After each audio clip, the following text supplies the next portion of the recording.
ابھی میں اپنے لاؤنج میں آئی اور لاؤنج میں اپنا کھلار دیکھ کے اور اپنے اسٹڈی میں مجھے بہت ہنسی آئی۔ ویسے میرے گھر کا فرق قسم کا کھلار ہے، کتابیں، کاغذ، اون سلائیاں، کروشیے، سوئی دھاگے، ہر قسم کے آرٹ کا سامان، کاغذ، قلم، برش، رنگ، دواتیں اور بھی بہت سامان، رجسٹرڈ فائلیں، ٹائپ کیے ہوئے کاغذ، کمپیوٹر، ریکارڈرز۔ امی اس سب کو بھی کوئی ستھرا سنبھلا سنورا گھر نہیں کہتی۔ حالانکہ آپ دیکھو، موویز کی طرح کا بنا ہوا بستر، سنبھلا ہوا ہر شے سے مزین باورچی خانہ اور غسل خانہ۔ مگر بتاتی ہوں آج خود کا کھلار دیکھ کر ہنسی کیوں آئی۔ وہ اس لیے کہ اگر کتابیں بھی بکھری ہوں اور کہو کہ ٹھہر کے اٹھاتی ہوں تو امی کو اچھا نہیں لگتا۔ ان کا خیال ہے سمیٹ کے اٹھنا چاہیے۔ یہ امی سے ہی سیکھا ہے کہ کہیں باہر سے آؤ تو تھوڑی دیر بعد ایسے لگنا چاہیے کہ کہیں گئے ہی نہیں تھے۔ سب خریداری خود کی جگہ پر چلی جانی چاہیے۔ اگر کپڑے اتارے ہیں، کہیں شادی سے واپس آئے ہیں تو صبح کا انتظار نہیں کرنا چاہیے۔ کپڑے اپنی الماری میں، زیور سامان اپنے خانے میں چابی میں، اور تھک گئے ہیں اور بیٹھنا چاہ رہے ہیں تو یہ بعد میں کہیں سمیٹنے کے بعد ہوگا۔ چائے پئیں گے اور راستے کی یا فنکشن کی باتیں کریں گے، یہ بعد کی بات ہے۔ صفائی میں آسانی کی بات پر کہ امی ہمیشہ ہی مثالیں دے کر سمجھاتی۔ اصل میں ان کا مطلب میں سمجھی کہ جب وقت پر سمیٹا سماٹی کر لی جائے تو اکٹھا نہیں ہوتا کام اور آسانی رہتی ہے۔ تو سنی، امی کے بہت غم ہے صفائیوں کے حوالے سے، جو میں آج آپ کو سناتی ہوں، اس لیے کہ ہم آج تک سن رہے ہیں۔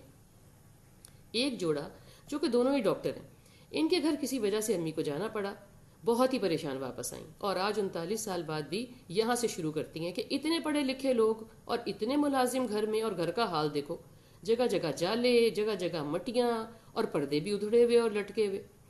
میں نے کہا امی، دونوں تو کام پر چلے جاتے ہیں، تو کام پیچھے سے کون کروائے؟ کام کروانا پڑتا ہے۔ ایسے جتنے ہی ملازم رکھ لیں کچھ نہیں ہوتا۔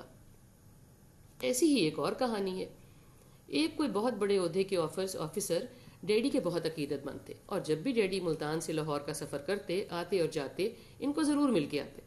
ایک مرتبہ امی بھی ساتھ تھیں، تو انہوں نے امی ڈیڈی دونوں کو کھانے کی دعوت دی۔ دونوں ان کے گھر چلے گئے۔ کھانے کے بعد جب واپسی کے لیے چلنے لگے تو امی کو اس غسل خانے جانا تھا۔ خاتون خانہ نے کہا میرے کمرے میں چلی جائیں، اور راستہ بتایا۔ امی کوئی 1 منٹ بعد ہی واپس آ گئی اور بہت پریشان نظر آ رہی تھی۔ خیر، کہنے لگی چلیں گاڑی میں بیٹھتے ہیں۔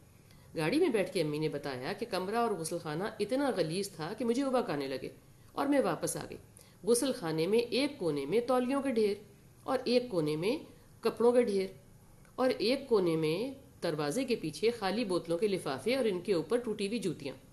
مگر ڈیڈی بولے ان کے گھر میں تو بہت سارے ملازم ہیں۔ بات وہی ہے، صفائی طبیعت میں ہوتی ہے، اور کام ملازموں سے نہیں ہوتا، کام کروانا پڑتا ہے۔ اب دیکھیں نا، اقتدار کا بھی یہی حال ہے، نوکروں کے آگے چاکر۔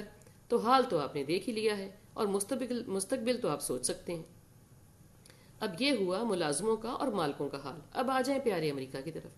امریکہ میں میری بہن رہتی ہے، کوئی پچھلے 35 سال سے رہتی ہے۔ اس کی ایک بیٹی ہائی اسکول میں ہے، جس کو ہم 12ویں جماعت کہتے ہیں۔ ایک مرتبہ اس نے خود کی سہیلی اور ہم جماعتی کے ہاں کہا کہ میں نے رات گزارنی ہے۔ اجازت بڑی مشکل سے مل گئی اور وہ چلی گئی۔ کوئی 2 گھنٹے بعد اس کا فون آیا، مجھے آ کر لے جائیں، مجھے اچانک اسکول کا کوئی کام یاد آ گیا ہے۔ خیر، بہت ڈانٹ پڑی، اور فون پر بھی پڑی، اور جب تک پوری بات نہیں سنی تب تک گاڑی میں بھی بہت ڈانٹ پڑی۔